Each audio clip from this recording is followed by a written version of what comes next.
permission to move freely about the court, Your Honor. All right.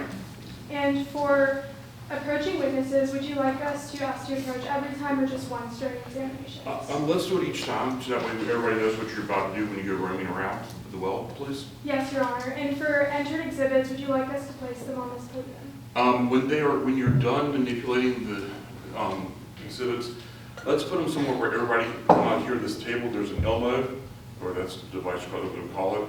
Put it on that table right there so everybody has access afterwards, please. Yes, Your Honor. And we ask for permission to pass out trial rosters to the ladies of the jury and yourself. I definitely need that, please. On Team B is doing that. Team U, do you have anything you need to pick up? Yes, Your Honor. May all of our witnesses be sworn in constructively? I will be swearing all of the witnesses in at one time, yes, ma'am. And may we also present our call orders and... Yes, I need the roster, please. Please need this. And I'm assuming y'all have already exchanged rosters with one another? Yes, Your Honor. All right, there you go. Very good.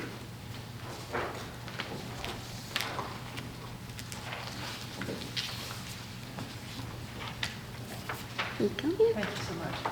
Thank you. And as usual, because of the false start, I'm off script. Let's see here, we're having fun. There is a video camera. Does anybody have an objection to the video? This is proceeding being video recorded. No, Your Honor. No, Your Honor. All right. There is no communication between the students and the well, anyone outside the well. Everybody understands that cell phones have been turned off, not silenced, but turned off and stowed. Any electronic device, including a phone, tablet, watch, whatever, has also been taken off and put safely away, correct? That also goes to the parents and coaches as well. If an adult needs to take a phone call, please exit. And before you start talking, clear the doors. Let the doors close behind you. If you need to take more than 2 phone calls in a round, I'm going to ask that you stay outside. I understand life happens, emergencies happen, but please be respectful of what the students and what they're doing. Let's see here. We've got our 2 timekeepers. Yes, Your Honor. All right. My rule for you guys is I want to make sure that if there's more than a 1 minute discrepancy between the 2 of you, y'all are to wave at me and we will stop and figure out what's happened, okay? Yes, sir. There's that. Because we've got a video camera, that also means that if anybody's going to be taking pictures, it's okay, yes? Yes, Your Honor. Yes? Yes, Your Honor. Just please be discreet about how you're doing it, and also be respectful of the fact you are taking pictures of other people's kids as well. Rosters have been exchanged, and now it is time. Prosecution, Team B, if you all please stand and introduce yourselves. Good morning, opposing counsel, Your Honor, and the jury. My name is Vonnie Parikh, and I will be delivering the direct examination of Joe Walker and the cross-examination of C.J. Morgan. Ms. Parikh, Yes, Your Honor. thank you. Good morning, opposing counsel, Your Honor, ladies of the jury. My name is Lucille Chowdhury, and I will be delivering the direct examination of D. Branch, the cross-examination of Parker Young, and the closing arguments. Good morning, opposing counsel, Your Honor, and members of the jury. My name is Janie Herron, and I am representing the state of Georgia in today's case. I will be delivering the opening statement, the direct examination of Sasha Portnoy, and the cross-examination of Logan Haynes. Good morning, Your Honor, opposing counsel, and ladies of the jury. My name is Charles Steves, and I am D. Branch. Good morning, opposing counsel, Your Honor, and ladies of the jury. My name is Landon Moore, and I am Joe Walker. Good morning, opposing counsel, Your Honor, ladies of the jury. My name is Ela Siniki, and I'm Sasha Portnoy. And your timekeeper is? Good morning, Your Honor, opposing counsel and members of the jury. I'm Juan Martinez, and I'm the timekeeping. Thank you very much.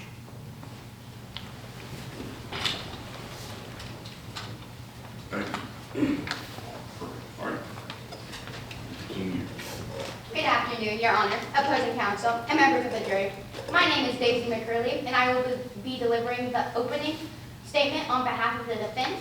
I will be conducting the direct examination of Logan Haynes and the cross-examination of Sasha Portnoy.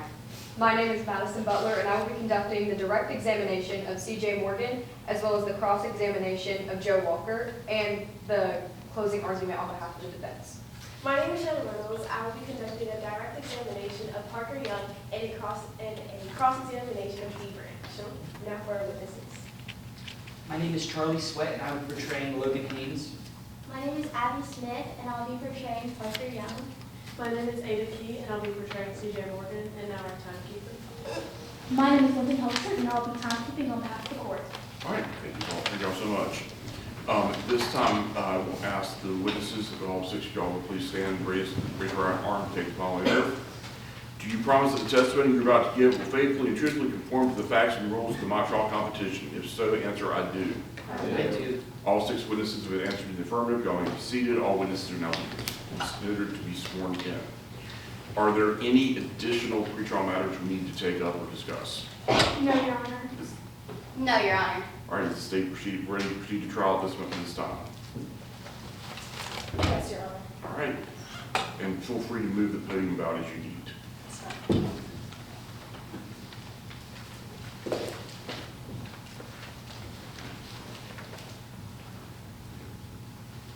May it please the court, opposing counsel, and ladies of the jury, my name is Journey Heron, representing the state of Georgia in today's case. Today's case is one fueled by 3 things: rage, revenue, and revenge. On September 27th, 2025, 2 business partners walked into their failing restaurant, tension actively growing between them. Only one walked out that night. The other was found days later, murdered inside of a 35-degree cooler. We are here today because of the tragic killing of Zoe Torrance at the hands of her trusted business partner and friend, Logan Haynes. Today, the state will show you that Logan was fueled by rage, influenced by revenue, and was seeking revenge when he took Zoe's life, freezing her future right then and there. On the night of Zoe's murder, Logan aggressively confronted his coworker, an event that he never expected anyone to see. However, our witness, Sasha Portnoy, personally saw what happened before Zoe was murdered that night. Sasha's a businesswoman who has previously lent Zoe money for her gambling habits in the past and has a professional, consistent relationship with her. She will soon go on the stand and testify that she saw Logan Haynes point a knife angry and irrationally in the face of Zoe Torrance, forcing her back into the restaurant. 3 days later, Phoenix Buffet, the sous chef of the Georgian Bistro, discovered Zoe's dead body in the cooler and called 911. The defendant was arrested for Zoe's murder on October 3rd. The evidence you'll be shown today explains all the motives that Haynes had to kill Zoe. You'll see multiple pieces of evidence depicting Zoe's theft from the restaurant, and we'll also call forensic accountant Joe Walker to testify, who will speak on behalf of the buy-sell agreement, the same document that states Haynes would receive $500,000 on behalf of Zoe's death. He proved Zoe's thefts to Logan through the audit that he conducted at the bistro, and he will also testify to Logan's aggressive and violent tendencies. You'll see the investigation report from D. Branch, the active detective at the scene of the crime, who will show you how Zoe was found after an enraged Logan Haynes took his revenge once and for all, frozen to death in a 35-degree cooler with a padlock on the outside, a padlock that was purchased by the defendant and a padlock that carries only his fingerprints. You'll soon hear that Zoe has been stealing over $273,000 to pay off her gambling debts. The business was collapsing as Zoe frantically tried to fix her mistakes, and the defendant didn't know why until Joe Walker's audit exposed everything. And when it did, he was more than furious. He was betrayed, he was broke, he was facing disaster. And the evidence will show you that Zoe's death would change all of that. The defense will call 3 witnesses of their own to testify today. Aside from the defendant, CJ Morgan and Parker Young will testify. Morgan is a jailhouse informant, a witness that will offer no evidence in this case, and has a long-known history of lying to destroy certain cases in the past before. And Parker Young, a paid expert who never visited the scene, and after a very brief examination of this case, will only offer up simple theories, not proof. Logan Haynes is being charged with the 3 following crimes: malice murder, felony murder, and false imprisonment. Today, the state will prove to you that Logan Haynes, with malice aforethought, unlawfully caused the death of Zoe Torrance at the Georgian Bistro. For felony murder, we will prove to you that on or about September 27, 2025, Logan Haynes unlawfully did then and there cause the death by hypothermia of Zoe Torrance by locking the victim in a cooler. And finally, for false imprisonment, we as the state will prove to you that Logan Haynes unlawfully confined Zoe to a cooler at the Georgian Bistro. The state acknowledges that we carry the burden of proof. However, the state does not have to prove guilt beyond all doubt or to a mathematical certainty. A reasonable doubt is a doubt based upon common sense and reason. It is a doubt for which a reason can be given. And in this case, we will provide a plethora of reasons for you to find the defendant guilty. Ladies of the jury, all critical and physical evidence you will soon see in today's case points directly to the defendant, Logan Haynes. He was desperate to save both himself and his restaurant and acted out of anger and frustration. And for that reason, ladies, I urge you to find the defendant guilty of malice murder, felony murder, and false imprisonment.